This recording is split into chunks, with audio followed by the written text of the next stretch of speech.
Hello everyone, this is Govind sir. Welcome back to lecture number 7, continuation of circular motion topic. Today we are going to discuss about vertical circular motion. ये circular motion का last topic है, ठीक है. इसके ऊपर कुछ numerical solve करेंगे और फिर चैप्टर को हम वाइंड अप कर देंगे, इस टॉपिक को वाइंड अप कर लेंगे. सो अगर हम इस पॉइंट को डिस्कस करें, सबसे पहले आप इमेजिन करो कि एक स्ट्रिंग इमेजिन करो. So we are holding a string at a particular point और उसको हमने क्या किया, स्टोन को अटैच कर दिया, ठीक है. सो ये स्ट्रिंग है, यहां हमने स्टोन को अटैच कर दिया, ठीक है. हमने स्टोन को वेलोसिटी दे दिया, तो we are given the velocity in this direction. जैसा आप स्टोन को इस डायरेक्शन में वेलोसिटी देते हो, देखो क्या होता है ना, ये जो इसका लेंथ है ये फिक्स्ड है, करेक्ट. तो आप इमेजिन कर लो कि अगर suppose that it is like this, है ना ये, और अगर मैंने यहां पे इसको ऐसे ना स्केल को पुश कर दिया यहां पे, ठीक है. If I push the scale, तो ये स्केल ना, ये फॉर्चुनेटली अनफॉर्चुनेटली जो भी आपको कंसिडर करना है, ये क्या करेगा, ऑसिलेट करेगा. अंडरस्टूड. ये वेलोसिटी तो मैंने लीनियर दिया था, लेकिन ये आगे जाके ना, because of the fix length and because of its motion, ये ऐसे जाएगा, तो इट विल स्टार्ट ऑसिलेटिंग. वो ना थोड़े से सर्कुलर पाथ में क्या होगा, सेट हो जाएगा. अंडरस्टूड. ये क्या कह रहे हैं कि अगर आपने वेलोसिटी दिया तो ऐसे ऑसिलेट हो रहा है, फिर उससे ज्यादा ज्यादा जैसा बढ़ेगा, तो दिस ऑसिलेशन विल कंटिन्यू. बहुत ज्यादा वेलोसिटी होगा तो मे बी ऐसे भी हो सकता है, करेक्ट, ऐसा है ना. और भी ज्यादा वेलोसिटी दिया तो ये फिर ऐसा वर्टिकल सर्कुलर मोशन परफॉर्म करने लगेगा, ठीक है. तो आपका अजम्पशन ऐसा है कि ये पर्टिकुलर कंडीशन में वर्टिकल सर्कुलर मोशन हो रहा है. तो विद दैट रेफरेंस से हमें ये करना है. तो हमने क्या किया कि चलो ठीक है, ये वर्टिकल सर्कुलर मोशन हमने कंसिडर किया है. तो अब मान लो कि ये ऑब्जेक्ट ना वर्टिकल सर्कुलर मोशन परफॉर्म करता है और ये फ्रेम आपको या ये पैटर्न मिलता है आपको. So we got the vertical circular motion. ये हो गया हमारा वर्टिकल सर्कल, करेक्ट. तो ये जो था हमारा, ये पॉइंट आपने कंसिडर किया, यहां पे है ऑब्जेक्ट, क्लियर. और ऑब्जेक्ट का मास आपने स्मॉल एम ले लिया, ये है centre of the circular path. Vertical circular motion में क्या होता है कि जो मोशन होता है ना, ये नॉन यूनिफॉर्म होता है. Vertical circular motion is a non uniform circular motion. Vertical circular motion is a non uniform circular motion, क्योंकि क्या होता है कि जब पार्टिकल यहां पे या ऑब्जेक्ट यहां पे है ना, when it is going up, gravity की वजह से उसका स्पीड डिक्रीज हो रहा होता है, ठीक है. यहां पे जब आएगा स्पीड मिनिमम होगा, when it is going down again speed will increase, और जब ये बॉटम पे होता है तो स्पीड का होगा मैक्सिमम होगा. वो हम करके भी देखेंगे कि ऐसा हमें मिलता भी है या नहीं मिलता है, ठीक है. अब ये क्या करें कि ये जब भी ना आपने वर्टिकल सर्कुलर मोशन है, उस टाइम पे आप एक ऑब्जेक्ट को एक पर्टिकुलर पॉइंट पे इमेजिन कर लो. तो चलो हमने क्या किया, ये हमारा रेफरेंस पॉइंट है, ये रेफरेंस पॉइंट है, ठीक है. तो इस पॉइंट को अगर आपको लेना है तो इस पॉइंट को आप ए ले लो, ठीक है.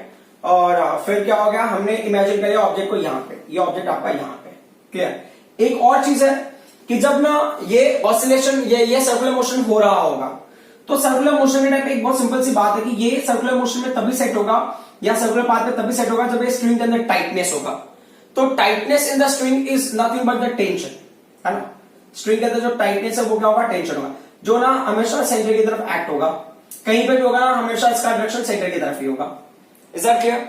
या आप इमेजिन कर लो कि ना यही सेम फॉर्मेट होगा ना, एक प्लेन है, प्लेन फाइटर प्लेन ना, अगर ना ऐसा सर्कुलर मोशन, ऐसा सर्कुलर लूप परफॉर्म कर रहा है, तो हो सकता है फाइटर प्लेन यहां पे हो सकता है, फाइटर प्लेन यहां पे हो सकता है, फाइटर प्लेन यहां पे हो सकता है. तो जैसे इसमें टेंशन होता है ना, वैसे उसमें क्या होता है, नॉर्मल डायरेक्शन. तो नॉर्मल डायरेक्शन की वैल्यू हमेशा ऐसे होगा, टुवर्ड्स द सेंटर. कहीं पे भी होगा नॉर्मल डायरेक्शन की वैल्यू टुवर्ड्स द सेंटर ही होगी. समझ में आ रहा है. तो ये क्या हम यूज करेंगे ना, जब भी हम न्यूमेरिकल वगैरह सॉल्व करेंगे, that time we are going to use this concept. But आप इतना समझ लेना कि कोई ऑब्जेक्ट अगर ना वर्टिकल सर्कुलर मोशन परफॉर्म कर रहा है, तो object is performing vertical circular motion, that time whatever is the normal is very similar to what, tension, है ना. तो स्ट्रिंग के टाइम में जो टेंशन का वैल्यू है, या कोई विदाउट कनेक्टेड, है ना, कोई ऐसा उसका कनेक्शन नहीं है और बॉडी ना वर्टिकल सर्कुलर मोशन परफॉर्म कर रहा है, तो नॉर्मल डायरेक्शन की वैल्यू टेंशन के सिमिलर होगी, ठीक है. तो अभी ये टेंशन हो गया यहाँ पे. तो दूसरा पॉइंट क्या है कि यहाँ पे ये वेट हो गया mg. अब क्वेश्चन ये है कि ना, अगर हमने कंसिडर किया इस केस में, अगर ये पॉइंट ए पे होता, तो हम इमेजिन कर लेते कि ना वेट की वजह से इसके अंदर टाइटनेस आएगा. तो यहां पे टाइटनेस क्यों आएगा, तो यहां पे भी टाइटनेस वेट की वजह से आएगा, बट एक्जैक्टली mg की वजह से नहीं आएगा. तो ये क्या बोल रहे हैं कि ये जो है इस लाइन से इसने एंगल थीटा बनाया स्ट्रिंग ने, ठीक है. तो अब आप क्या करते हो, यहां पे mg का एक कंपोनेंट आप यहां ले लेते हो इस लाइन के अलोंग, ठीक है. When you are taking the component of mg along this line, तो ये क्या होगा, ये दोनों पैरेलल लाइंस हो जाते हैं, करस्पॉन्डिंग एंगल हो जाएगा यहां पे, क्लियर. तो अब उस हिसाब से mg जब रिजॉल्व होगा तो इस कंपोनेंट का नाम हो जाएगा mg cos थीटा, क्लियर. अब यहां से स्टोरी हमारी शुरू होती है. देखो एक सबसे इंपॉर्टेंट पॉइंट है ये क्या कर रहा है ना, ये जो मास है ना which is attach to the string या थ्रेड या रोप जो भी होगा, ये सर्कुलर मोशन परफॉर्म कर रहा है। सर्कुलर मोशन के लिए which force do we need? We need centripetal force. हमको सेंट्रीपिटल फोर्स की रिक्वायरमेंट होती है, बराबर। तो अब ये बोल रहा है सेंट्रीपिटल फोर्स होता है ना, it is always directed towards the centre. Centripetal force में सेंटर की तरफ होता है, बराबर। तो अब सेंट्रीपिटल फोर्स सेंटर की तरफ एक्ट हो रहा है, तो ये पार्टिकल पे दो फोर्सेस एक्ट हो रहे हैं। कौन सा फोर्स एक्ट हो रहा है? एक तो टेंशन एक्ट हो रहा है, दूसरा mg cos थीटा एक्ट हो रहा है। ये दोनों के ना आपस में जो एडजस्टमेंट है उसकी वजह से आपको सेंट्रीपिटल फोर्स मिलेगा। बट आप ध्यान देना, centripetal force is acting towards the centre, और जो mg cos theta is acting away from the centre, और जो टेंशन है वो भी एक्ट कर रहा है टुवर्ड्स द सेंटर। बात समझ में आ रही है? तो मतलब जो उसके हिसाब से आपको समझना है, तो tension is in the direction of centripetal force. तो मतलब क्या होगा कि tension will be greater than mg cos theta. क्या होता है कि अगर मेरे पास, समझो कि मेरे पास फोर्स F1 है, ऐसा कोई बॉडी है, F1 है और F2 मैंने फोर्स ले लिया, बॉडी पे F1 फोर्स एक्ट हो रहा है, बॉडी पे F2 फोर्स एक्ट हो रहा है, ठीक है। और मेरा अजम्पशन है कि F1 force greater than F2 है, ऐसा मेरा अजम्पशन है। तो बॉडी का जो एक्चुअल इफेक्ट होगा वो किधर होगा? F1 के डायरेक्शन में ही होगा। बात समझ में आ रहा है? तो राइट नाउ बॉडी के ऊपर दो फोर्सेस एक्ट हो रहा है, टेंशन एक्ट हो रहा है, mg cos थीटा एक्ट हो रहा है। तो रिजल्टेंट जो फोर्स है इन दोनों के एडजस्टमेंट की वजह से है, that is centripetal force. Centripetal force किधर? सेंटर की तरफ है, मतलब ना in the direction of tension. तो इसका मतलब tension will be greater than mg cos theta. तो अगर दो फोर्सेस के बीच में डिफरेंस होगा तो हमको क्या मिलेगा? तो t minus mg cos theta लेना पड़ेगा, करेक्ट ना? t minus mg cos theta, ये क्या देगा हमको? सेंट्रीपिटल फोर्स देगा फॉर द सर्कुलर मोशन। तो r क्या हो गया? r is the radius of this circular path, ठीक है। अच्छा, इसको ना एक कोऑर्डिनेट सिस्टम का पार्ट ले लो। ये थोड़ा सा क्या है, काफी लोगों को ना समझने के हेल्प हो जाएगा। कोऑर्डिनेट सिस्टम का मैं पार्ट क्यों ले रहा हूं, ये कोऑर्डिनेट सिस्टम के हिसाब से ले लेते हैं हम लोग। तो इस कोऑर्डिनेट सिस्टम के हिसाब से देखो, जब ना पार्टिकल देखो ये पोजीशन पे होगा या ये पोजीशन पे होगा या ये पोजीशन पे होगा या ये पोजीशन, उसके हिसाब से ले रहे हैं। तो मान लो यहां से यहां तक का डिस्टेंस, ये जो ये पर्टिकुलर पॉइंट का डिस्टेंस है, ये क्या होगा? It is similar to what? Equal to what? Radius. Similarly उसके ऊपर वाला पार्ट भी इक्वल टू रेडियस, ठीक है। तो हमको क्या होगा, कभी हाइट वगैरह मेजर करना होगा किसी पार्टिकल का, तो हम इसको ना बेस ले लेते हैं, मतलब इसके रेफरेंस में। मतलब अगर पार्टिकल यहां पे होगा या ऑब्जेक्ट यहां पे होगा तो क्या होगा? ये बेस पे यहां पे, तो यहां पे h की वैल्यू क्या है? 0 है, क्लियर। इस पोजीशन पे अगर आप h की वैल्यू ले रहे हो तो यहां पे h की वैल्यू क्या है? r है। इस पोजीशन पे अगर इस पोजीशन के हिसाब से h की वैल्यू ले रहे हो आप, तो यहां पे h की वैल्यू क्या है? 2r है, क्लियर। ये चीजें हमको काफी हद तक डेरिवेशन को अंडरस्टैंड करने की हेल्प करेगी। सो अब ये हमारा एक क्वेश्चन आ गया, हम क्या करते हैं? t की वैल्यू को हमने यही रखा, क्लियर। mv स्क्वायर को हमने ये किया mv स्क्वायर अपॉन r, और ये क्या ले लिया हमने? m जगह उधर चला गया तो क्या होगा? Plus mg cos theta. ये हो गया क्वेश्चन नंबर 1, ठीक है। अब हम आ जाते हैं मेन पॉइंट पे। तो जब ये ना सर्कुलर मोशन परफॉर्म कर रहा है, देखो एक सिंपल सी बात है कि जब ये ऑसिलेट, ये सर्कुलर मोशन परफॉर्म करेगा तो ये यहां पे आने के बाद यहां तक तो आ गया मैक्सिमम हाइट यहां तक, ठीक है। यहां आने के बाद देखो ये अगर ना ये सर्कुलर पाथ पे जा रहा है तो मतलब क्या है कि वो स्ट्रिंग के अंदर टाइटनेस है। ये कब होगा? जब स्ट्रिंग के अंदर टाइटनेस होगा तभी इस पाथ के अलॉन्ग जाएगा, करेक्ट ना। अगर समझो ना स्ट्रिंग में टाइटनेस थोड़ी सी कम हो जाती है, मतलब समझो कि ये कोई स्ट्रिंग है, बराबर। ये स्ट्रिंग अगर ना कम टाइटनेस इसके अंदर है तो ये स्ट्रिंग ऐसा होगा, बराबर। अगर मान लो इसका टाइटनेस कम हो गया तो ये स्ट्रिंग फिर ऐसा नहीं होगा, ये स्ट्रिंग ना फिर ऐसा होगा, स्लैक हो जाएगा। स्लैक होने की वजह से जो पाथ वो पहले फॉलो करा था वो पाथ फॉलो नहीं होगा, ना path will change, got it. जितना ज्यादा स्लैक होगा उतना मतलब ना पाथ से डेविएट हो जाएगा, इज दैट क्लियर। सो ये क्या होता है कि जो टाइटनेस है वो टाइटनेस का यहां पे होने के लिए क्या रिक्वायरमेंट है उस पॉइंट पे हमें फोकस करने की जरूरत है। तो ठीक है, सबसे पहले हम देख लेते हैं टाइटनेस कहां पे ज्यादा होगा कहां पे कम होगा। तो ये पॉइंट को हमने ए ले लिया, इस पॉइंट को आप बी ले लो, इस पॉइंट को आप सी ले लो, ठीक है। तो अब क्या बोल रहे हैं कि देखो यहां पे ना mg cos थीटा है, इसको मैं ना 3 फ्रेम में स्टडी करने की कोशिश कर रहा हूं। मैं इस लाइन के रेस्पेक्ट में स्टडी कर रहा हूं, है ना, ओ ए के रेस्पेक्ट में। तो अगर मैं ना पार्टिकल को ए पे लेता हूं या ऑब्जेक्ट को ए पे लेता हूं तो इस लाइन के साथ में कितना एंगल बनेगा? 0 बनेगा। जब ना इसी पॉइंट पर ये लाइन यहां पे, और अगर मैं ये लाइन पे लेता हूं तो ये कितना होगा? 90 डिग्री बनेगा इसके साथ में, ये लाइन के साथ में इसका 90 डिग्री ना। यहां पे अगर आप पार्टिकल लेते हो तो ये लाइन ज्वाइनिंग और ये 90 डिग्री। जब यहां पे लेते हो तो क्या होगा? 180 डिग्री। तो मैं ये 3 फ्रेम के लिए स्टडी करके देखने की कोशिश करता हूं, है ना, कि कब मैक्सिमम मिलेगा कब मिनिमम मिलेगा। तो हमने क्या ले लिया कि इफ थीटा का वैल्यू 0 होगा, ठीक है, तो cos थीटा का वैल्यू क्या होगा? cos थीटा का वैल्यू होगा 1। तो जब cos थीटा की वैल्यू 1 होगी तो टेंशन होगा ना वो होगा मैक्सिमम होगा। तो ये टेंशन मैक्सिमम कहां पे है? जब मैं पॉइंट ए पे ले रहा हूं ना, ए पे, मतलब ये टेंशन कहां पे? पॉइंट ए के लिए, है ना। मैक्सिमम टेंशन होगा पॉइंट ए के लिए, समझने के हिसाब से आपको बेटर रहेगा, है ना। अगर आपको लेना है तो आप ये कैसे कर सकते हो एट ए, क्लियर। सो अब ये टी मैक्स हो गया इक्वल टू टी ए, तो ये mv स्क्वायर अपॉन आर तो हमको मिलेगा ही, clear, mv square upon R. अगर आपको और स्पेसिफिक होना है तो आप यहां पे लिख लो कि ये वेलोसिटी होगा ए के यहां पे, करेक्ट, प्लस क्या होगा, ये हो गया mg हो जाएगा। This is what equation number 2 हो गया, गॉट इट। अब क्या बोल रहे हैं कि if theta is equal to 180 ले लो आप, 180, तो 180 मतलब क्या होगा कि ये पॉइंट बी पे रहेगा, करेक्ट। सो cos थीटा का वैल्यू क्या हो जाएगा, cos थीटा का वैल्यू ले लो -1, तो ये कहां पे कंडीशन हम स्टडी कर रहे हैं, पॉइंट बी के लिए स्टडी कर रहे हैं, ठीक है। अब उसके कॉन्सेप्ट के हिसाब से अगर आप जाते हो तो ये हो जाएगा मिनिमम हो जाएगा, क्योंकि माइनस हो रहा है ना, मतलब आपने क्या किया, mg को माइनस करोगे आप, है ना, mg cos थीटा जो वैल्यू होगा वो -1 होने से वो माइनस होगा, कैसे मिनिमम होगा वो देख लेते हैं। ये होगा tb, मतलब ये मिनिमम वेलोसिटी हो गया, करेक्ट। ये मिनिमम वेलोसिटी मतलब ये मिनिमम टेंशन हो गया, मिनिमम टेंशन क्यों हो रहा है तो आपको देख लो, ये m हो गया, ये v स्क्वायर हो गया अपॉन r हो गया, करेक्ट, माइनस क्या होगा, ये mg हो गया। तो मेरा अजम्पशन है कि यहाँ पे वेलोसिटी ना अलग होगा, तो मैंने mvv स्क्वायर ले लिया, mvv स्क्वायर r माइनस क्या हो गया, mg हो गया। बात समझ में आ रही है। तो जो भी वेलोसिटी होगा उसके हिसाब से हम देख लेंगे, क्योंकि ये वेरिएबल वेलोसिटी है ना। तो ये हमारा हो गया इक्वेशन नंबर 3 हो गया, इज दैट क्लियर। अब हम आ जाते हैं फोर्थ पॉइंट पे। फोर्थ पॉइंट क्या होगा कि इफ थीटा का वैल्यू इज 90, तो थीटा का वैल्यू 90 है तो हम निकाल लेंगे cos 90 का वैल्यू, तो cos थीटा का वैल्यू क्या होगा, 0 हो जाएगी। cos थीटा का 0 क्या होगी एट c के लिए, है ना। जब c पे है तो 90 डिग्री आ रहा है, तो उस टाइम पे क्या होगा कि t जो होगा ना वो एवरेज वैल्यू होगा, t एवरेज मतलब टेंशन एवरेज होगा, टेंशन एट c। तो देखो अब ना एवरेज मतलब ये पूरी वैल्यू है ना, ये 0 हो जाएगा, ये होगा मास हो गया, ये velocity at c raise to 2 upon क्या होगा, ये अपॉन r हो गया, ठीक है। इसको अगर आपको लेना है तो इसको आप ले लो इक्वेशन नंबर 4। अगर आपको लग रहा है ये टी एवरेज क्यों है ना, वो भी इंपॉर्टेंट है। तो टी एवरेज के लिए अगर आप ना सोल्यूशन करोगे तो भी आपको पता चल जाएगा कि एवरेज वैल्यू आएगी यहाँ पे टेंशन की, है ना। लाइक अगर जनरल mv r स्क्वायर, अगर मैंने a b ऐसे नहीं लेता, मतलब mv स्क्वायर अपॉन r लेता और mv स्क्वायर अपॉन r लेता, आप इनको ऐड करके 2 से डिवाइड करते तो mg कैंसिल हो जाता, फाइनली आपको यही वैल्यू मिलता, ठीक है। अगर आप ना सब्सक्रिप्ट c वगैरह नहीं लेते तो यू कैन अंडरस्टैंड कि ना ये दोनों का एवरेज आपको यहाँ पे मिलेगा। तो ये जो यहाँ पे टेंशन होगा यहाँ पे ना उसका एवरेज वैल्यू आपको इस जगह पे मिलेगा। अब हमारा मेन पॉइंट पे हम आ जाते हैं। तो मेन पॉइंट क्या, हमको ना वेलोसिटी निकालना है हर जगह पे, we have to find the velocity at each and every place. मतलब ना बॉटम पे वेलोसिटी क्या है, स्पीड कितना होगा, वेलोसिटी मतलब स्पीड निकालना, सी पे हमें निकालना है, बी पे निकालना है, ठीक है।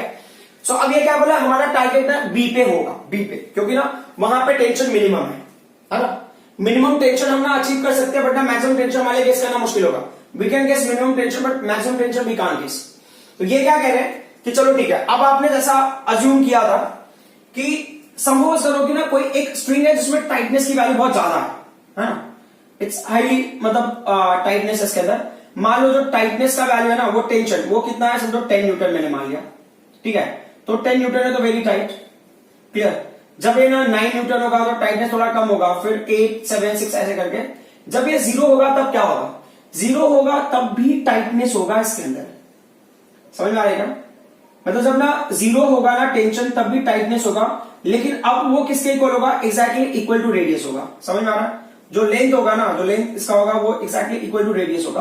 अब अगर मान लो उससे कम कर दोगे आप ना, अगर टेंशन की वैल्यू 0 से कम कर दोगे तो इसकी टाइटनेस कम हो जाएगी और ये क्या होगा, स्लैक होगा and it will not set into the circular path, ठीक है।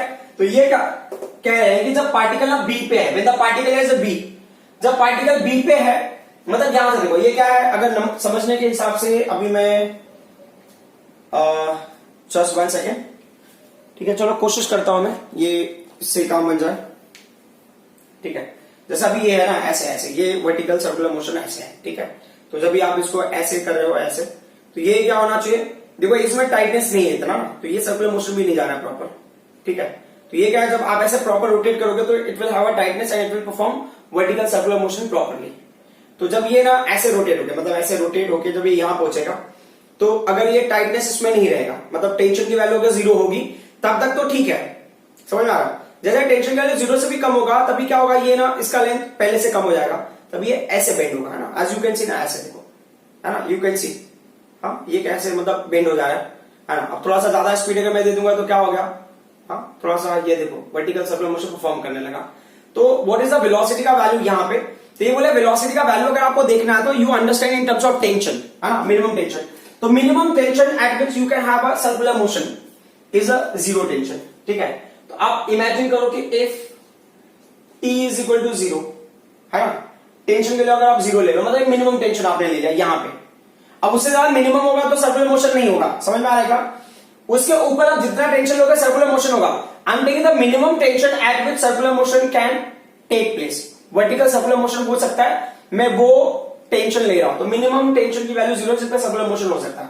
यहां पे देखो, यहाँ पे एक फॉर्मूला था ना, यहाँ पे थर्ड इक्वेशन, तो देखो if T is equal to zero, है ना, तो क्या होगा, देयरफॉर इक्वेशन 3 बिकम्स, है ना, एक हिसाब से देखा जाए तो ये मिनिमम होगा ना, ये T is equal to zero, है ना। तो अगर आपको समझना है तो आप अपने हिसाब से लिख लो, ये मिनिमम है टेंशन, तो ये वैल्यू हमने क्या ले लिया, जीरो ले लिया, बराबर, यहाँ पे जीरो ले लिया। टीबी की वैल्यू या टी मिनिमम की वैल्यू आपको क्या मिलेगा, एम मिलेगा, वीबी स्क्वायर मिला, अपन क्या मिला, आर मिला, फिर क्या है, माइनस क्या है, एमजी हमारे पास, क्लियर। अब उसके हिसाब से हम आगे बढ़ते हैं, तो finally what do we get, हमको मिलेगा यहाँ पे m v b square upon r मिला इज इक्वल टू क्या मिला, हमको एमजी मिला, तो यहाँ पे एम की वैल्यू कैंसिल हो जाएगी, तो finally what do we get, हमको मिलेगा v b square is equal to क्या होगा, ये आर जी हो गया। तो जो वीबी की वैल्यू है वो किसके इक्वल हो गया, that should be equal to R G, understood. अगर वेलोसिटी इससे ज्यादा है तो कोई इशू नहीं है, but minimum velocity with which the particle और the object has to reach to this particular place is under root R G. आपको ना स्ट्रिंग का लेंथ पता है, उसको आप क्या करोगे, जी से मल्टीप्लाई करो, तो आपको पता चला कितनी वेलोसिटी से इसको यहां पहुंचना है। अगर उतनी वेलोसिटी से पहुंचेगा तो then string will have a tightness और ये सर्कुलर मोशन परफॉर्म करेगा। Otherwise what will happen, string will get slacken and it will not perform circular motion, ठीक है। तो आपको बी पे वेलोसिटी मिल गया, इज दैट क्लियर। तो ये कहां पे है, वेलोसिटी एट द टॉप, है ना, ये कहां पे वेलोसिटी है, एट टॉप पे वेलोसिटी है। अब हमको ना बॉटम पे वेलोसिटी निकालना है, तो बॉटम पे वेलोसिटी निकालने का बहुत सिंपल सा टास्क है कि एक होता है ना, किसी भी energy can neither be created not destroyed but can convert from one form of energy to another form of energy. तो जो एनर्जी बी पे होगा वही एनर्जी ए पे होगा। तो हमने क्या लिया कि टोटल एनर्जी कहां पे, ए पे is equal to total energy at B पे, ठीक है। तो टोटल एनर्जी ए पे क्या होगा, काइनेटिक एनर्जी एट ए का plus potential energy at A का, clear, is equal to total energy B का क्या होगा, काइनेटिक एनर्जी एट बी का plus potential energy at B का। तो मैं देखो इन चीजों को काफी शॉर्टकट टर्म में मैं ट्राई करूंगा। तो काइनेटिक एनर्जी अगर मैं ए पे लेना तो मैंने देखो ये हाफ हो गया, एम हो गया, ये क्या ले लिया मैंने, वी ए स्क्वायर ले लिया। What is the potential energy at A, है ना, ए पे देखो ए कितने हाइट पे है, A is at zero height, potential energy का फॉर्मूला mg, तो ये जीरो हो जाएगा इसका potential energy. Potential energy for the particle A, मतलब particle at point A, bottom पे पोटेंशियल एनर्जी का वैल्यू जीरो होगा, है ना, इस फ्रेम के साथ। That's why I have taken this coordinate system, ताकि हमें ना अंडरस्टैंडिंग में कोई डिफिकल्टी नहीं होनी चाहिए।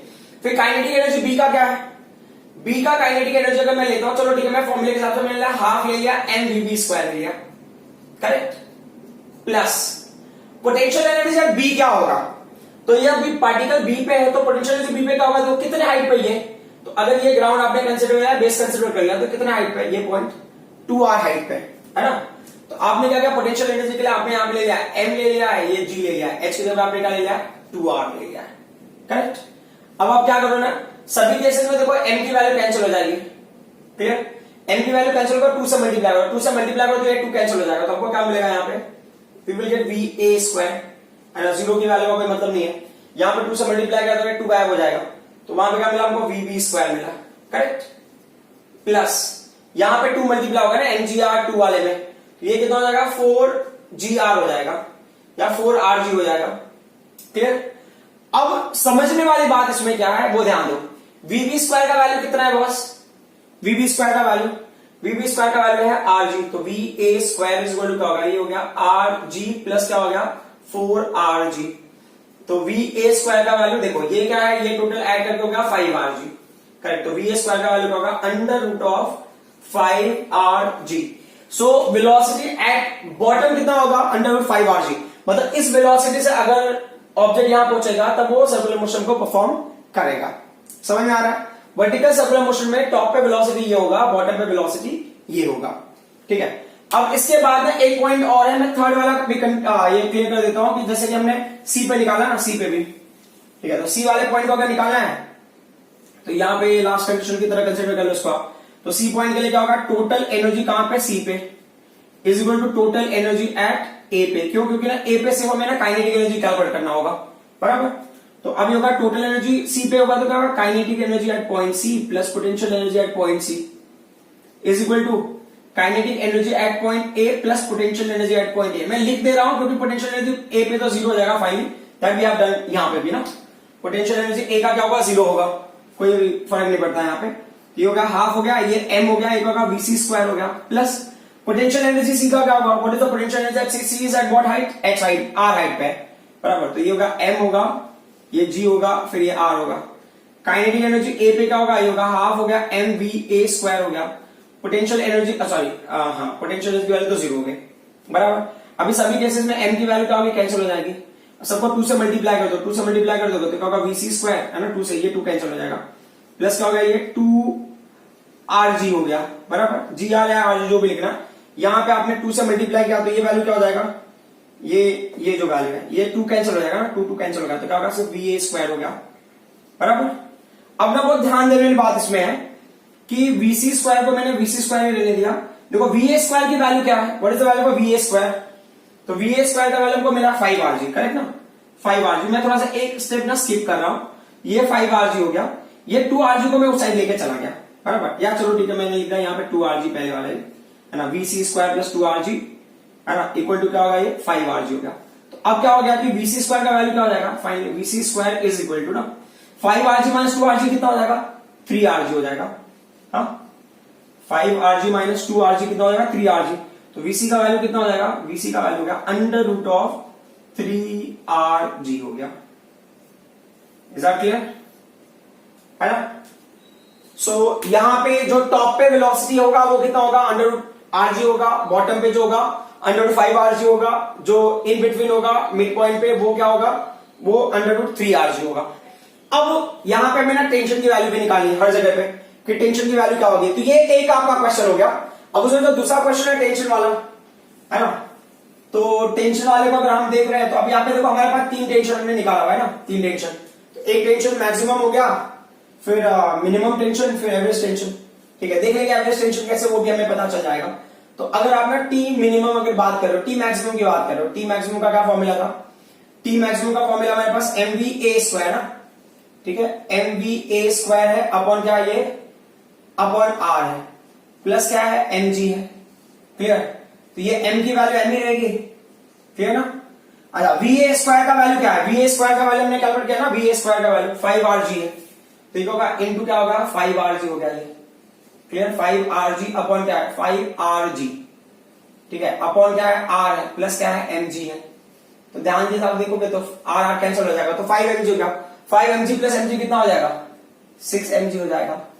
तो मैक्सिमम टेंशन की वैल्यू कितनी हो गई, 6 एम जी हो गया, है ना। वो कहां पे मिलेगा आपको, बॉटम पे मिलेगा, है ना।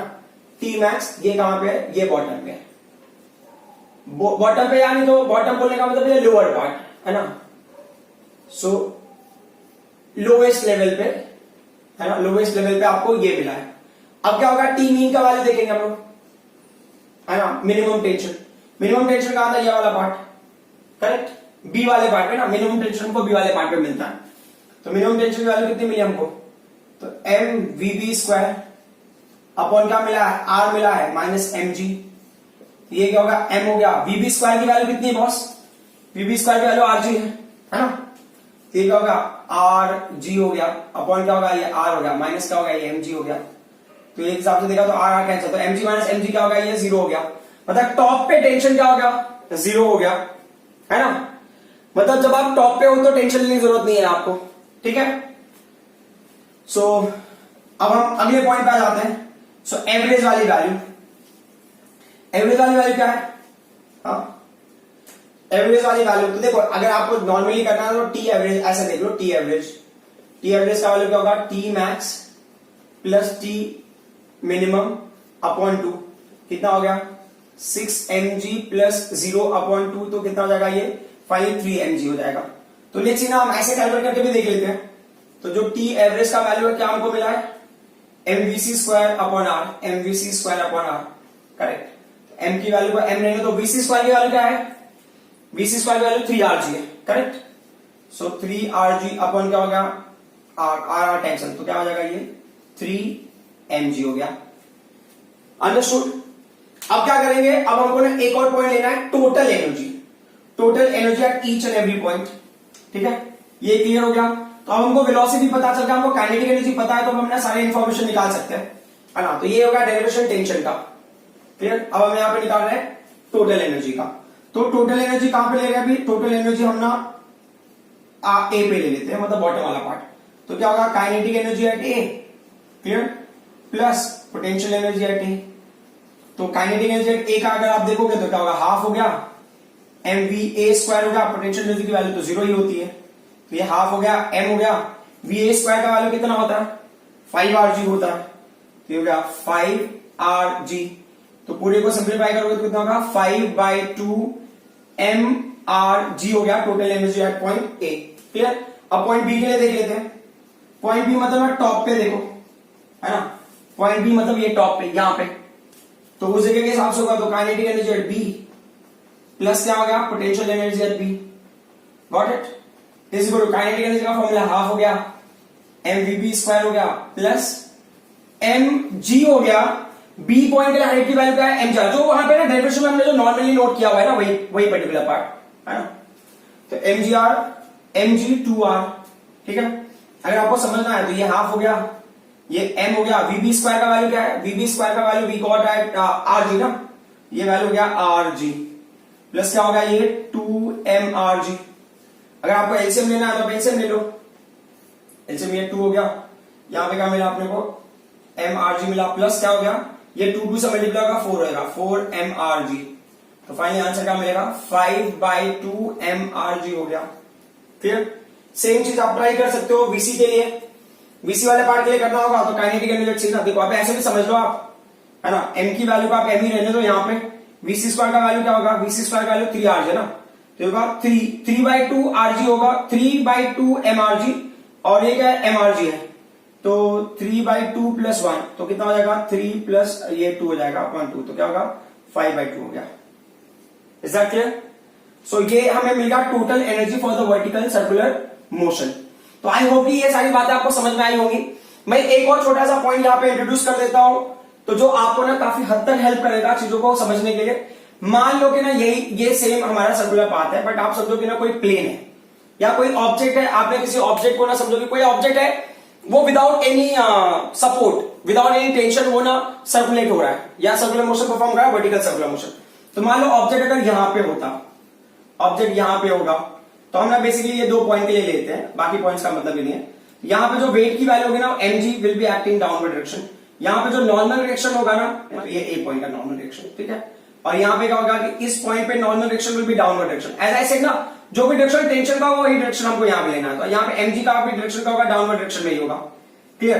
तो जब अगर आप ना नॉर्मल डायरेक्शन का इक्वेशन अगर आप बनाते हो तो इक्वेशन ऐसे ही बनेगा, ये जो है ना यहां पे देखो ये इक्वेशन बनेगा। अगर आपको समझना है तो ये समझ लो कि ये जो है देखो na प्लस mg, na दोनों सेम डायरेक्शन में जा रहा है ना, na plus mg will be mv² upon r होगा, मतलब ये दो ऐड होकर सेंट्रीपिटल फोर्स देंगे ना, na प्लस mg, यहां पे क्या होगा na प्लस mg मिलके हमको ना mva² अपॉन r देंगे।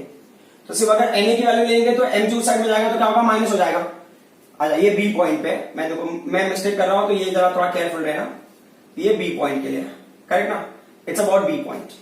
तो नॉर्मल डायरेक्शन अगर बी पॉइंट के लिए ले रहे हो तो ये हो गया, तो बी पॉइंट का नॉर्मल डायरेक्शन क्या हो गया देखो एनबी, अगर मैं एनबी के लिए लिख रहा हूं क्वेश्चन, तो एनबी इज होगा mvb² माइनस mg, करेक्ट। अब ये वैल्यूज तो हमें लिखने की जरूरत नहीं क्योंकि ये तो हमने कोई कैलकुलेशन किया नहीं अभी तक, बराबर। अब वैसे ही अगर आप na के लिए करो तो na क्या हो गया, na प्लस क्या हो गया na माइनस mg ना, अपोजिट डायरेक्शन में जा रहा है, तो na minus mg is mv² upon r, है ना। यहाँ पे na माइनस mg, तो mg को आप इधर शिफ्ट करोगे तो प्लस हो जाएगा, ये हो जाएगा आपका वैल्यू किसका na का वैल्यू हो जाएगा। तो कहीं पे ना कोई न्यूमेरिकल वगैरह सॉल्व करना होगा तो that time we can use this concepts. तो मतलब कोई फाइटर प्लेन है या कोई हो सकता है कोई ऑब्जेक्ट है जो वर्टिकल सर्कुलर मोशन परफॉर्म कर रहा है, उस केस में नॉर्मल डायरेक्शन का रोल अगर आता है तो आप इस तरीके से नॉर्मल डायरेक्शन की वैल्यू फाइंड आउट कर सकते हो, या it is the amount of force acting on that system, ठीक है। नॉर्मल डायरेक्शन ही उस टाइम पे उस सिस्टम पे जो फोर्स एक्ट हो रहा है उसकी वैल्यू होगा। सो आई होप कि ना आपको वर्टिकल सर्कुलर मोशन समझ में आ गया होगा। अब हम इसके ऊपर बेस्ड न्यूमेरिकल सॉल्व करेंगे। Now we will solve numerical based on vertical circular motion. फॉर्मूले वगैरह हमको ऑलरेडी पता है। आपको बस इतना याद रखना है, बॉटम पे जो वेलोसिटी है वो क्या होगा, √5 होगा मिनिमम वेलोसिटी। यहां पे √3 होगा, यहां पे √r होगा। यहां पे जो टेंशन की वैल्यू होगी, अगर आपको कैलकुलेट करना होगा तो यहां पे क्या होगा, टी का वैल्यू जो होगा, टेंशन का वैल्यू जो होगा वो होगा आपको mv² r प्लस mg होगा। यहां पे क्या mv² upon r minus mg होगा। यहां पे mv² अपॉन r भी आप निकालोगे उस वेलोसिटी के हिसाब से तो भी चल जाएगा। ठीक है, सो अब हम कोशिश करते हैं कि क्या इस कंडीशन में है, उसके बेसिस पे वी विल गो है। फर्स्ट क्वेश्चन क्या है, ये एसआईडी क्वेश्चन है। ठीक है, क्वेश्चन में क्या लिखा है, one end of the string of length 1.5 meter is tied to a stone of mass 0.4 kg and other end to a small pivot on a smooth vertical board, है ना। मतलब जैसे अभी यहाँ पे एक स्ट्रिंग के एक एंड को पाइवोट कर दिया है, जो स्ट्रिंग का दूसरा एंड है। मैं डॉटेड लाइन से ड्रॉ कर रहा हूं बस, तो आप समझ रहे, स्ट्रिंग है, यहाँ पे मास है। क्लियर, तो जो हमको पॉइंट समझ में आया है, जो लेंथ है स्ट्रिंग का वो क्या होगा, रेडियस की वैल्यू हो जाएगी। तो रेडियस का वैल्यू कितना होगा, 1.5 मीटर हो गया।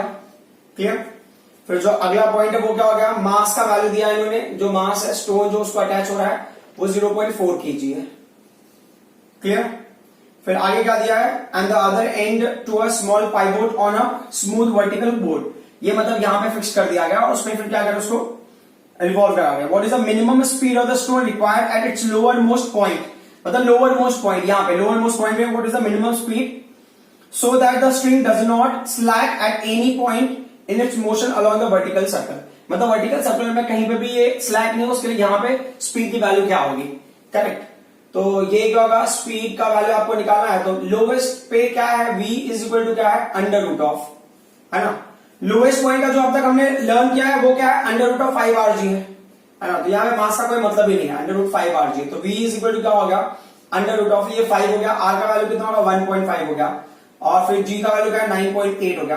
क्लियर, सो अगर आप देखोगे √5 को कैसे मल्टीप्लाई होगा 9.8 से, तो 4.9 हो जाएगा, 49 हो जाएगा, 49 इनटू का 1.5।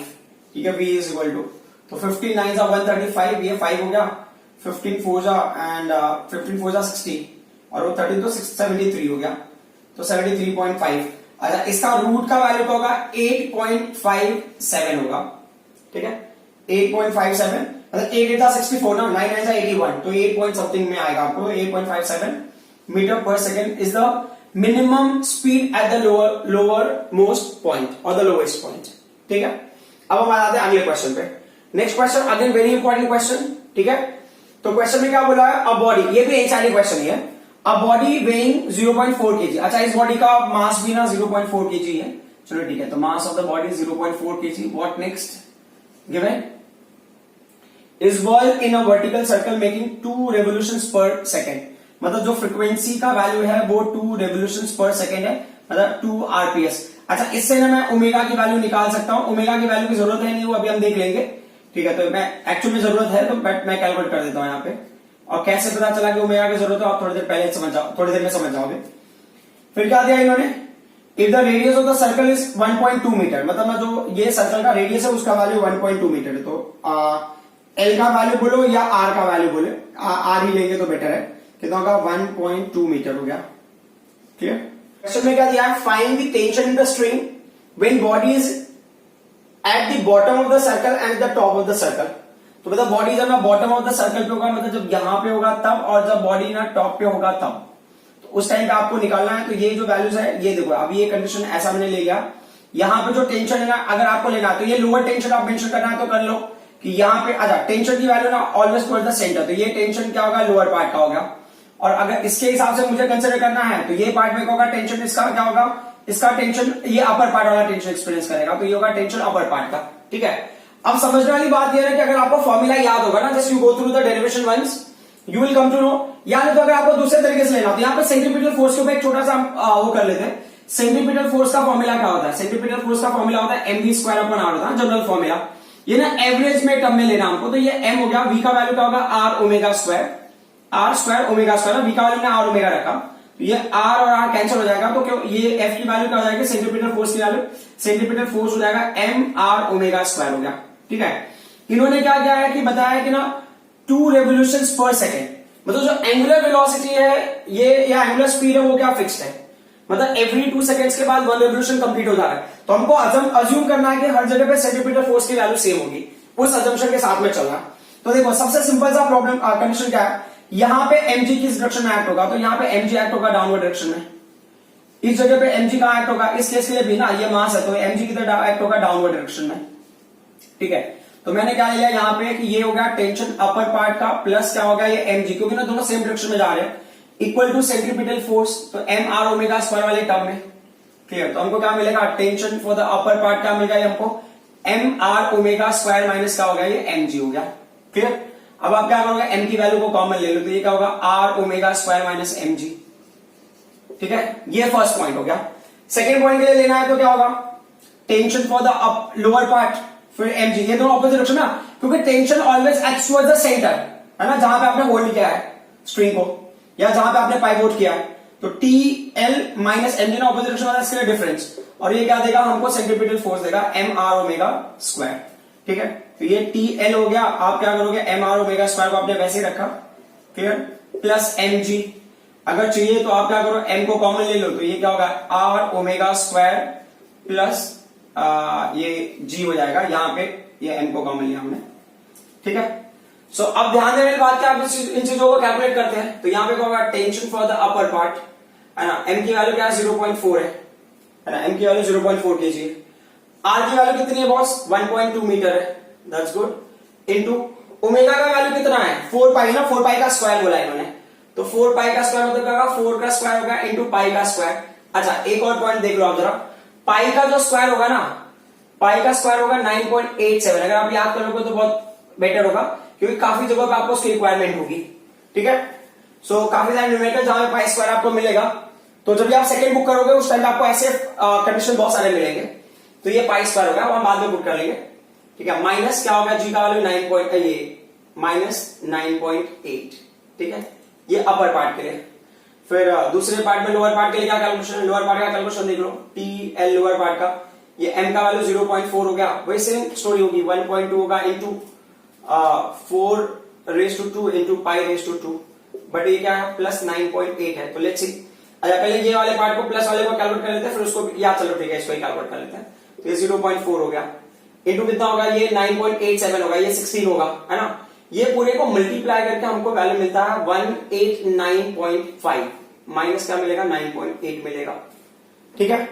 अब अगर इसको सिंप्लीफाई करना है तो ये 0.4 हो गया, अब माइनस किया है तो आपने क्या किया, ये 15 हो गया ना, तो ये 7 हो जाएगा, ये 8 हो गया, तो फिर वो कैरी करेंगे, तो ये जैसे ये 5 है, सब्ट्रैक्ट होगा ना ये, तो कैरी करेंगे तो क्या होगा 1, आपने ये लिया तो ये 15 हो गया, ये 7 हो जाएगा, 15 माइनस 8 7, ये 8 हो गया अभी, तो अभी एक वापस से कैरी करेंगे तो ये होगा 18 होगा, 18 माइनस 9 का होगा, फिर 9 हो गया, फिर अभी ये 8 था 1 इधर तो 7 हो गया, तो ये 179.7, ठीक है। उसको 4 से मल्टीप्लाई करके देख लेते हैं, 4 7 जा 28, करेक्ट, 4 9 जा 36, 36 टू कितना होगा 38 हो गया, क्लियर। 4 7 जा 28, 28 एंड 3 ये 1 हो जाएगा, 4 एंड 3 7 होगा, तो 71.88 न्यूटन हो गया, ये क्या अपर पार्ट का टेंशन होगा ये, ठीक है।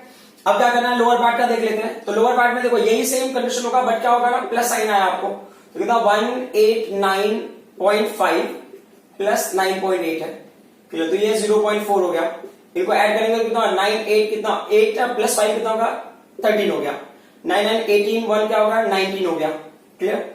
फिर 8 एंड 1 9, 8 और 1 क्या होगा 9 हो गया, ठीक है, और ये 1, क्लियर। इसके साथ देख रहे 4 3 12 हो गया, 4 9 सा 36, 36 1 क्या होगा 37 हो गया, है ना पॉइंट, एंड 4 9 सा 36, 36 एंड 3 ये 9 हो गया, क्लियर, एंड 4 3 7, तो 79.72 ये न्यूटन हो गया, क्लियर। तो ये होगा tension for the upper part और ये होगा tension for the lower part. एक और सबसे इंपॉर्टेंट पॉइंट है कि देखो ये सारी चीजों में ना जो आपने m r ओमेगा स्क्वायर ये लिया है, ये ना कांस्टेंट एंगुलर स्पीड होगा तब, समझ में आ रहा है। अगर कांस्टेंट स्पीड होता तो भी हम ना इसी पैटर्न में, तो हम mv स्क्वायर अपन आगे लेते, समझ में आ रहा है। अब जो अगला क्वेश्चन है ऐसे ही कॉन्सेप्ट पे बेस्ड है, वो क्या बोल रहे हैं उस पर ध्यान देते हैं। देखो अगर ना सबकी वेलोसिटी अलग अलग होती तो भी हमें कोई टेंशन लेने की जरूरत नहीं होती। बिफोर डूइंग नेक्स्ट क्वेश्चन एक छोटी सी बात है जो मैं ना क्लेरिफाई करना चाहता हूं, क्योंकि there should not be any confusion. जैसे अभी आपको ऐसा लग रहा होगा कि अगर हमने ना यहाँ पे जो हमने अब तक किया था उसके बेसिस पे देखो, तो हमने यहाँ पे जो टेंशन में डिटरमाइन किया था ना, अगर आपको याद होगा टी मिनिमम टी मैक्सिमम है ना, तो ये टी मिनिमम का वैल्यू हमने क्या निकाला था, तो टी मिनिमम उसको जो भी पॉइंट लिया होगा तो मैं इसको ना टी अपर लिख देता हूं, टी अपर। तो हमको जो वैल्यू मिला था हमने क्या लिखा था m v a square upon r minus m g हमको मिला था। एक बार आप डेरिवेशन में प्लीज चेक कर लेना, जो टी मैक्सिमम की वैल्यू हमको मिली थी ना, टी मैक्सिमम की वैल्यू वो क्या मिला था, T lower is equal to हमको मिला था m v b square upon r है ना प्लस एम जी। देखो अब ना ये लोएस्ट ये मिनिमम है मैक्सिमम है depending on the speed given, समझ में आ रहा है। बोलेगा जब यहां पे ना ये स्पीड, जब ये आर जी स्पीड होगा तब का, जब ये आर जी स्पीड होगा तब का ये कंडीशन है, जहां पे ना वी ए का वैल्यू क्या होगा, वी ए का वैल्यू होगा under root of r g, समझ में आ रहा है। और इस जगह पे ना वी जो बी का वैल्यू होगा वो क्या होगा under root of 5 r g. Clear? चलो ठीक है, ए बी मतलब ये टॉप बॉटम के हिसाब से आप ले लो। अब मैंने ए इस पॉइंट को ले लिया, बी इस पॉइंट को ले लिया, डेरिवेशन में मैंने उल्टा लिया हुआ था, उससे कोई फर्क नहीं पड़ता। तो मैंने टॉप का जो वेलोसिटी होगा अंडर रूट आर जी हो गया, जो बॉटम का वेलोसिटी होगा अंडर रूट 5 आर जी हो गया। तो बोले जब 5 आर जी होगा तब ये मैक्सिमम टेंशन होगा, जब वो अंडर रूट आर जी होगा तब वो मिनिमम टेंशन होगा। बट ऐसा कंपल्सरी नहीं कि हमेशा आपको यही वैल्यूज मिले, है ना। ये तो क्या है कि यहाँ पे वेलोसिटी, यहाँ पे स्पीड अलग है, यहाँ पे स्पीड अलग है, तो ये वेरिएबल स्पीड है, इसके हिसाब से हमने इस चीज को डिस्कस किया। बट हो सकता है कि किसी ने ना स्पीड को कांस्टेंट इमेजिन कर लिया ना, speed is constant any how, कैसे भी अगर कोई स्पीड को कांस्टेंट मैनेज कर रहा है, is managing the speed to be constant, है ना। स्पीड अगर कांस्टेंट है ऐसे केस में क्या होगा, तो अगर स्पीड कांस्टेंट होगा तो ये जो है ना वी ए लेने की बजाय और वी बी लेने की बजाय आप वहां पे वी बी वैल्यू लोगे, है ना। तो then it will be simply v square upon r and then simply what v b square upon r. Clear? तो इसके पहले वाला जो क्वेश्चन था उसमें ना एंगुलर स्पीड क्या था, कांस्टेंट था, इसके लिए हमने ना यहाँ पे क्या लिया था एम आर ओमेगा स्क्वायर, यहाँ पे क्या लिया था m r omega square, value को हमने चेंज नहीं किया था क्योंकि दैट वैल्यू वाज कांस्टेंट। तो पूरे मोशन के लिए अगर ना स्पीड कांस्टेंट होगा तो आपको ऐसे लेना पड़ेगा m v square upon r. मतलब इसका मतलब क्या होगा कि इस स्पीड के लिए यहाँ पे टेंशन क्या होगा, समझ में आ रहा है। और यहाँ पे इसका मतलब होगा कि लोअर पार्ट पे इस स्पीड के लिए टेंशन क्या होगा, तो ये टेंशन की वैल्यू होगी वो स्पीड जो उन्होंने दिया होगा, समझ में आ रहा है। ये स्पीड अंडर रूट 5 आरजी के हिसाब से नहीं है और ये स्पीड अंडर रूट आरजी के हिसाब से नहीं है। अगर कांस्टेंट स्पीड होगा तो अंडर रूट 5 आरजी और अंडर रूट आरजी वाला हो सकता है कंडीशन फॉलो नहीं होता होगा, बात समझ में आ रही है। तो अंडर रूट 5 आरजी और आरजी के हिसाब से लोगे तो टेंशन की वैल्यू होगा, तब यहाँ पे टेंशन की वैल्यू डायरेक्टली 0 हो जाएगी और यहाँ पे टेंशन की वैल्यू क्या होगी 6 टाइम्स ऑफ एमजी होगा। तो आपके मन में ऐसा आ सकता है कि मैंने mg की वैल्यू को 6 टाइम लिया तो यहाँ पे टेंशन नहीं मिला, यहाँ पे mg की वैल्यू को मैंने 0 मतलब 0 ले लिया तो टेंशन नहीं मिला, यहाँ पे टेंशन की वैल्यू एग्जिस्ट हो रही है, क्यों हो सकता है वहां पे वेलोसिटी की वैल्यू थोड़ी ज्यादा हो, है ना, अंडर रूट 5 आरजी से ज्यादा हो। तो हमने बताया कि टाइटनेस 0 कब होगा, टेंशन की वैल्यू 0 कब होगी, जब एग्जैक्टली अंडर रूट आरजी होगा। बट अंडर रूट आरजी से वेलोसिटी ज्यादा होगा तो टेंशन बढ़ जाएगा, तो मतलब यहाँ पे टेंशन फिर 0 नहीं रहेगा। मतलब ऐसा कंपल्सरी नहीं कि यहाँ पे जो टेंशन की वैल्यू 6 mg होगा उससे ज्यादा भी हो सकता है। Are you getting my point? तो वो डिपेंड करता है कि क्या स्पीड की वैल्यू है। अब इन्होंने क्वेश्चन में क्या दिया उस पॉइंट पर भी ध्यान देते हैं। ये बोल रहे हैं a pilot of mass 50 kg in a jet aircraft execute a loop the loop with constant speed of 250 meter per second, है ना। लूप परफॉर्म कर रहा है, बहुत सारे लूप परफॉर्म किया बंदे ने, है ना, 250 मीटर पर सेकेंड की स्पीड से परफॉर्म कर रहा है लूप को। फिर आगे क्या दिया इन्होंने, if the radius of circle is 5 kilometre, तभी ये पायलट है और क्या कर रहा है एयरक्राफ्ट को करा रहा है, तो ज्यादा डिस्टेंस उसको कवर करना पड़ेगा, रेडियस लेना पड़ेगा। तो रेडियस की वैल्यू क्या है 5 किलोमीटर, तो 5 किलोमीटर मतलब क्या होगा 5000 मीटर हो गया, बराबर। फिर नेक्स्ट पॉइंट क्या दिया इन्होंने, compute the force exerted by the seat on the pilot, मतलब पायलट के ऊपर ना सीट कितना फोर्स एक्सर्ट करेगा, तो मतलब वो नॉर्मल डायरेक्शन ना, सीट हो गया सरफेस हो गया ना, मतलब जैसा कि ये यहाँ पे पायलट इस पे बैठा हुआ है तो ये सीट हो गया, तो नॉर्मल डायरेक्शन अभी क्या होगा ऊपर की तरफ होगा, जब ऐसे जाएगा तो नॉर्मल डायरेक्शन की तरफ होगा, जब ऐसे हो जाएगा प्लेन तो नॉर्मल डायरेक्शन डाउन की तरफ होगा, बराबर ना। तो वही कॉन्सेप्ट हो गया कि चलो ठीक है हमने यहाँ पे ऐसे ले लिया तो इस जगह पे नॉर्मल डायरेक्शन किधर होगा, ये नॉर्मल डायरेक्शन कहां पे अपर पार्ट के लिए, बराबर।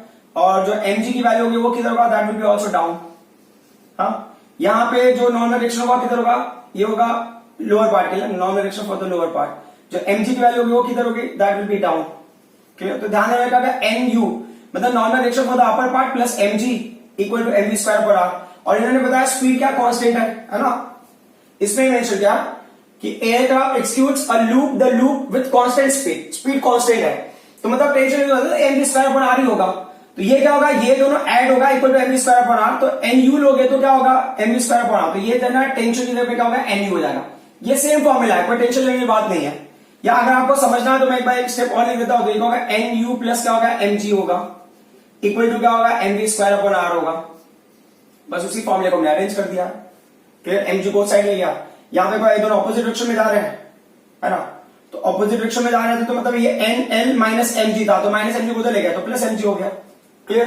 अब हम क्या करते हैं, सॉल्व करेंगे कि हमको क्या करना, हमें ये फाइंड आउट करना है कि कितना फोर्स एक्सर्ट करेगा सीट पैसेंजर वो पायलट के ऊपर, मतलब नॉर्मल डायरेक्शन की वैल्यू निकालनी है। तो मैं ना अपर पार्ट पे निकाल रहा हूं, तो अपर पार्ट पे क्या हो गया कि ये हो गया mv स्क्वायर अपॉन आर, ठीक है, माइनस क्या है mg है, ठीक है। तो अभी ये क्या होगा, m का वैल्यू कितना है, अच्छा m का वैल्यू मैंने लिखा नहीं है, m का वैल्यू 50 दिया था इन्होंने शायद, जस्ट 1 सेकेंड, हाँ, पायलट ऑफ मास 50 kg, तो mass of pilot is 50 kg। तो अब काफी चीजें सिंपल हो गई, m का वैल्यू 50 हो गया, v स्क्वायर वैल्यू क्या होगा 250 इंटू 250 अपॉन क्या होगा ये 5000 हो गया, माइनस ये क्या होगा 50 इंटू 9.8 हो गया। ठीक है, अब ना इससे ना काफी लाइफ सिंपल हो जाएगी। लेट्स सी कि क्या फर्क पड़ता है। सो अब इसकी वजह से अगर मैं 5000 के हिसाब से अगर ये चीजों को देखूं, है ना, तो क्या फर्क पड़ता है, यहाँ पे ये कैंसिलेशन हो गया, ये कैंसिलेशन हो गया, ये कैंसिलेशन हो गया, तो इसमें से एक 5 कैंसिल होगा, तो 5 5 ये क्या हुआ 625 हो गया, 625 माइनस अगर ये 5 इसके साथ में मल्टीप्लाई होगा तो कितना हो जाएगा, ये हो जाएगा 490 हो गया। ठीक है, तो ये हो गया, यहाँ पे 5 बचा, यहाँ पे 12 है, तो 9 3 हो गया और ये 1, तो 135 न्यूटन हो गया। ये कहां पे, ये हो गया force exerted by the seat on the pilot is 135 Newton. कहां पे, अपर पार्ट पे। लोअर पार्ट पे देख लेते हैं, तो लोअर पार्ट का भी देखो, लोअर पार्ट वाले में देखो फॉर्मूला यहाँ पे लिखा हुआ है, तो ये क्या है, देखो mv स्क्वायर अपॉन आर ना, इतना टेंशन की जरूरत नहीं, mv square upon r calculation करोगे तो वही मिलेगा ना, कितना 625। ठीक है, mg का भी कैलकुलेशन करोगे तो वही मिलेगा 490, तो ये कितना हो गया 5 प्लस 0 कितना होगा 5 हो गया, 9 to 11 हो गया, देन 6 4 10 हो गया, 10 1 11 हो गया, तो 1150 न्यूटन ये फोर्स एक्सर्ट करेगा सीट किसके ऊपर, पायलट के ऊपर इस केस में। ठीक है, अब ये क्वेश्चन कर लेते हैं। This question again very important है, कॉम्पिटिटिव एग्जाम में कई बार क्वेश्चन पूछा हुआ है, और इस क्वेश्चन में एक और मॉडिफिकेशन है वो भी मैं बता दूंगा। तो क्वेश्चन में क्या दिया, a ball is release from a height along the slope. एक बॉल है, यहां से रिलीज किया इस हाइट से, ठीक है, along the slope and move along the circular track of radius r, है ना, एक सर्कुलर ट्रैक और रेडियस आर से मूव कर रहा है, मतलब जो भी रहेगा ना, जो ये इसका सर्कुलर पाथ रहेगा, जो भी सर्कल परफॉर्म कर रहा है उसका रेडियस का वैल्यू आर रहेगा। फिर क्या बोला, विदाउट फॉलिंग वर्टिकली डाउनवर्ड, मतलब ऐसे डाउनवर्ड फॉलिंग ऐसे स्लाइड होके आ रहा है, इसके ऊपर रोल होके आ रहा है। तो क्वेश्चन में क्या बोल रहा है कि show that h is equal to 5/2r, है ना, शो दैट, ये बोला है शो दैट। अच्छा, अभी ये शो दैट में जानबूझ के यहाँ पे मैंने वो क्वेश्चन पे ज्यादा फोकस कर रहा हूं कि हो सकता है कि आपको फिर बाद में ना डिफिकल्टी नहीं होना चाहिए अंडरस्टैंडिंग में, है ना। इसके बाद क्या है क्वेश्चन, उस पॉइंट पे अपना बाद में देखते रहेंगे, है ना, मतलब और भी एक क्वेश्चन हम डिस्कस करेंगे इसके ऊपर ही। तो ये क्या बोल रहे हैं कि जब ना ऑब्जेक्ट यहां पे होगा, with object is over here, तो देखो ऐसा अजम्पशन हमारा ये है कि जो एनर्जी होगा ना यहां से जब बॉटम पे आ रहा है तो कितनी एनर्जी होगी, मतलब यहां पे तो कितना एनर्जी होगा, तो उसके पास होगा पोटेंशियल एनर्जी। समझ में आ रहा है, ये होगा potential energy. Is that clear? Potential energy कहां पे है, या आपको लिखना है तो potential energy at height h, clear, is equal to total energy कब, during vertical circular motion. Clear, ये क्या कर रहा है, ये वर्टिकल सर्कुलर मोशन परफॉर्म कर रहा है, तो जो टोटल एनर्जी है वो किसके इक्वल होगा, मतलब कितनी एनर्जी स्पेंड करके वो यहां तक आएगा। तो टोटल एनर्जी यहां पे ना, जो टोटल मतलब ये पूरा रोटेट होने के लिए जो वर्टिकल सर्कुलर मोशन में जो टोटल एनर्जी स्पेंड हुआ है वो कौन प्रोवाइड करेगा, पोटेंशियल एनर्जी प्रोवाइड करेगा।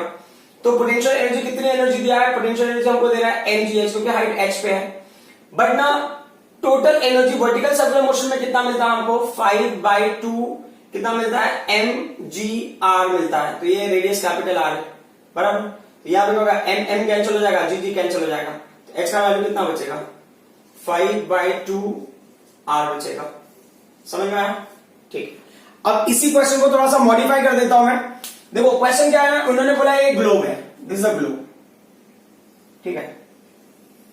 ग्लोब का ना ये एंट्री पॉइंट है, यहां पे एंट्री पॉइंट है, ठीक है, एंट्री पॉइंट है।